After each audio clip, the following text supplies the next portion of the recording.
नमस्कार दोस्तों, स्वागत है आपका अपने YouTube चैनल पे। दोस्तों, आज बात करेंगे उत्तर प्रदेश के एक बहुत ही प्रज्वलित मुद्दे पे। एक ऐसा मुद्दा जो सीधे तौर पर रोजगार से जुड़ा हुआ है, एक ऐसा मुद्दा जो सीधे तौर पे दलित पिछड़ों से जुड़ा हुआ है, एक ऐसा मुद्दा जो ये साबित करता है कि उत्तर प्रदेश में जितने भी ओबीसी एससी के नेता भारतीय जनता पार्टी के साथ जुड़े हुए हैं या एनडीए के गठबंधन में शामिल हैं, वो कहने को तो दलित पिछड़े हैं, वो केवल वोट के नाम पे दलित पिछड़े हैं, केवल दलितों पिछड़ों का वोट लेने के नाम पे हैं। लेकिन उनसे जुड़ा हुआ जब कोई मुद्दा है जो इतना विध्वंसक मुद्दा है कि अब तक 3 लोगों की इसके कारण जान जा चुकी है, बहुत से बच्चे डिप्रेशन में हैं, इसके बावजूद कोई सुनने को तैयार नहीं है। और केवल पक्ष के ही नहीं, केवल सत्ता पक्ष के नहीं, विपक्ष के नेता, चाहे वो आदरणीय अखिलेश यादव जी हों, बहन कुमारी मायावती जी हों, या जितने भी ओबीसी एससी नेता हैं विपक्ष के भी, किसी का ऐसा दरवाज़ा नहीं है, किसी का कोई ऐसा बचा नहीं है जिसके पास गए नहीं। दोस्तों, मामला है 69,000 शिक्षक भर्ती में हुए आरक्षण घोटाले का। 69,000 शिक्षक भर्ती आज उत्तर प्रदेश के सबसे प्रज्वलित मुद्दे में से एक है। एक ऐसा मुद्दा जो सीधे तौर पे ओबीसी एससी से जुड़ा हुआ है, इनके आरक्षण से जुड़ा हुआ है, संविधान से जुड़ा हुआ है। बाबा साहब द्वारा संविधान में दिए हुए तमाम जो नियम कानून बनाए गए हैं, जिसके तहत कि ओबीसी एससी या अन्य जो भी अधिकार मिलते हैं, उन अधिकारियों का हनन है। सीधे तौर पे एक लाइन में संविधान में मिले अधिकारों का हनन है। उत्तर प्रदेश में 69,000 शिक्षक भर्ती हुई। इस भर्ती में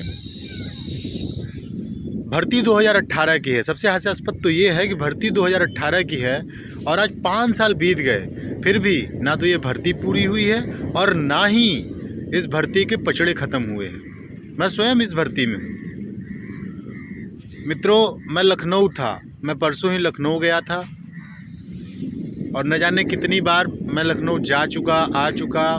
प्रयागराज में भी मैं कई बार जा चुका, आ चुका, नेताओं से मिलने, मंत्रियों से मिलने, उनसे अपनी गुहार लगाने, अपना अधिकार मांगने, अपना हक दिलाने की बात करने। चाहे वो आशीष पटेल रहे हों, अनुप्रिया पटेल रही हों, स्वतंत्र देव सिंह जी रहे हों, बड़बोले नेता ओम प्रकाश राजभर रहे हों, अखिलेश यादव जी रहे हों, या जितने भी ओबीसी के नेता हैं, एससी के नेता हैं, ऐसा कोई नेता नहीं बचा जिनके यहाँ 69,000 शिक्षक भर्ती में चयनित दलित पिछड़े अभ्यर्थी न गए हों। ये दलित पिछड़े अभ्यर्थी हर वर्ग से हैं और उत्तर प्रदेश के हर ब्लॉक से हैं, लेकिन आज तक इन अभ्यर्थियों को सिर्फ और सिर्फ निराशा ही हाथ लगी है। निराशा भी इतनी बुरी कि कहीं कोई डंडे मरवा देता है तो कहीं कोई आश्वासन दे करके छोड़ देता है। अनुप्रिया पटेल, मैं भी स्वयं पटेल हूँ, जैसा कि मेरे चैनल का नाम ही है सचिंद्र पटेल।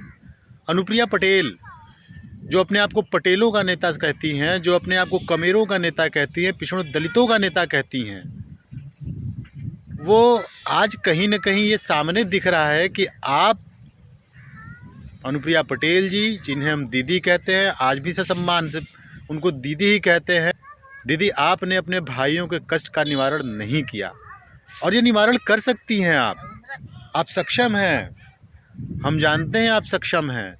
लेकिन आपसे मिलने पर आप जिस तरह से कह देती हैं कि हम दूसरे पार्टी के लोग हैं। अरे हमें राजनीति से क्या मतलब दीदी, हमें हमारे एक सीट से मतलब है। हमारे अब दलित पिछड़ों भाइयों के जो लिस्ट आपने लाई है, आपने लाई है, ये लिस्ट आपके मेहनत से ये लिस्ट आई है, आप इस लिस्ट को नियुक्ति में नहीं तब्दील करवा पा रहे हो। आशीष जी कहते हैं हमसे अच्छा वकील नहीं मिलेगा आपको, लेकिन दुर्भाग्य ये है कि आज हमारा वकील ही हमारी नहीं सुनता और हमारा वकील ही हमको बैठा के अब आगे मैं क्या कहूँ, कहने में भी बुरा लगता है, क्योंकि हो तो आप अपने समाज से ही हो, दलित पिछड़े समाज से ही हो, और आप हमें रिप्रेजेंट करते हो। लेकिन इस रिप्रेजेंटेशन में कहीं भी ये नहीं दिखता कि आप हमारे लिए कुछ कर पा रहे हो। बात करें अगर केशव प्रसाद मौर्य जी की, मौर्य जी आप भी वही हो, आप भी बहुजन समाज से हो, आपको भी हम लोग वोट करते हैं, कट्टर भाजपाई हूँ या यूँ कह लूँ था। लेकिन क्या मिला हमें, क्या मिला दलित पिछड़ों को? उनके हक और आरक्षण को मार लिया गया। और केशव मौर्य जी, आप तो उप मुख्यमंत्री हो, आप चाहो तो बैठ के आधे घंटे में इस मामले का सलूशन कर दो, लेकिन आप वो भी नहीं करते। आज हमारी बहन बेटियां इतनी ठंड में इको गार्डन में बैठ के धरना दे रही हैं। अभी कुछ देर पहले मैंने एक वीडियो देखा, वहाँ का रोना आ गया, आँख से आंसू निकल गई। मेरा एक भाई गंगाराम यादव, मेरी एक बहन, दोनों आज मरणासन्न स्थिति में बने हुए हैं, हॉस्पिटल जाने के लिए। अरे वहाँ भूख हड़ताल चल रही है, कम से कम इतना तो कर दो कि एक एम्बुलेंस वहाँ प्रॉपर रूप से खड़ी रहे। इतनी ठंड में कौन भूख हड़ताल बैठता है? और भूख हड़ताल वो लास्ट विकल्प होता है जब किसी को सारा मेहनत करने के पश्चात, सब कुछ त्याग देने के पश्चात कुछ नहीं मिलता, तो वो भूख हड़ताल पर बैठता है।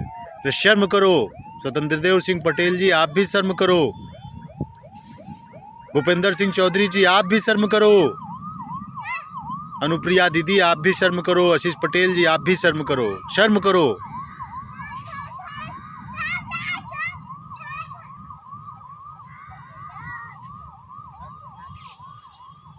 पुलिस की वैकेंसी आ रही है,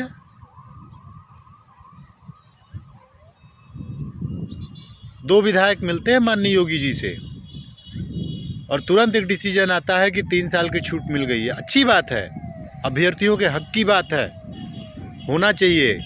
जहाँ भी रोजगार संबंधित हो वहाँ दलित पिछड़ा और जनरल कुछ नहीं होता। लेकिन ये बंटवारा भी तो आपने किया, इतने बुलडोजर चलाए माननीय योगी जी, आपसे भी सवाल है, आपने भी माना।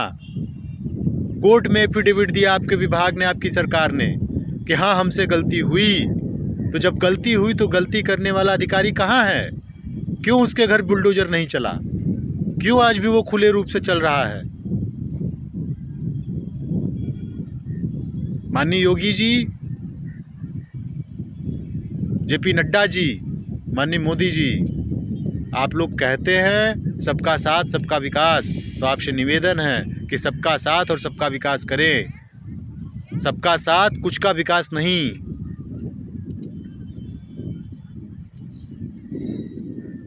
पहले देश बढ़ता था हिंदू मुसलमानों पे, आज समाज बढ़ रहा है दलित पिछड़ा जनरल पे।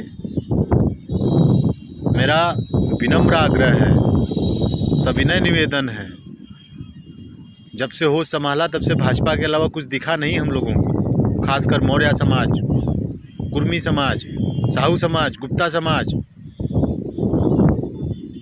इस समाज को भाजपा के अलावा कुछ दिखा नहीं। आग्रह है माननीय योगी जी, अगर आप तक मेरी बात पहुँचे, निवेदन है आपसे कि आप कम से कम योगी होने का फर्ज निभाएं, आप प्रदेश के मुखिया होने का फ़र्ज़ निभाएं, हमारा राजा होने का फ़र्ज़ निभाएं, और आप अपने वचन से ना पलटें। आपने ट्वीट किया था, आपने हम हस्तक्षेप किया था, तब जाकर के ये लिस्ट आई थी। आज आपकी बात को काटा जा रहा है, कुछ अधिकारियों के कारण आपके व्यक्तित्व को धूमिल किया जा रहा है। मेरा निवेदन है, कृपया इस मामले में कोई त्वरित कार्रवाई करें।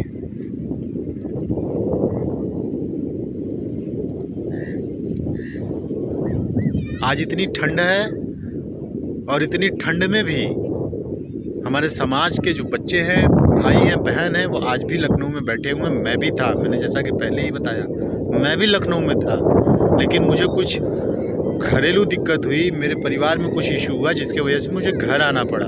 सेम डे, जिस दिन मैं गया उसी दिन मुझे वापस आना पड़ा।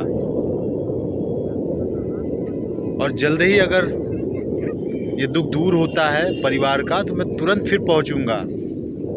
और अपने हक के लिए आप तक अपनी आवाज़ पहुंचाऊंगा। जी, आप हमारे राजा हैं और हमें पता है कि जिस दिन हमारे टीम की मुलाकात, हमारे डेलीगेशन की मुलाकात आपसे हुई, हमारे राजा से हुई, उसी दिन इस मामले का निस्तारण हो जाएगा।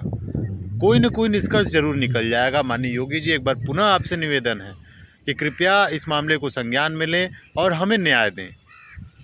दोस्तों, वीडियो को अधिक से अधिक शेयर करें ताकि बात हमारे माननीय योगी जी तक पहुँचे और हम 69,000 शिक्षक भर्ती में चयनित 6800 दलित पिछड़ों को जल्द से जल्द न्याय मिले।